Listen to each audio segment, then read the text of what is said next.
Welcome to Definite Solution. In this tutorial, I am going to show you how to change desktop wallpaper automatically in Windows 10.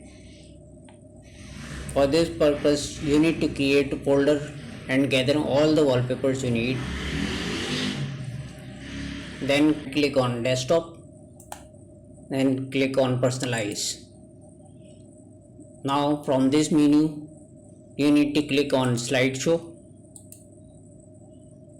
Then click on Browse and select a folder where you save wallpapers. Then click on Choose this folder.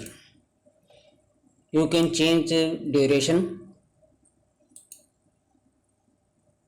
as per your requirement.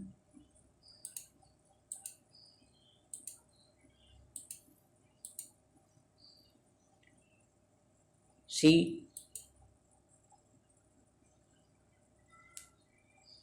now these wallpaper automatically change in every 1 minute, 10 minutes, whichever you selected.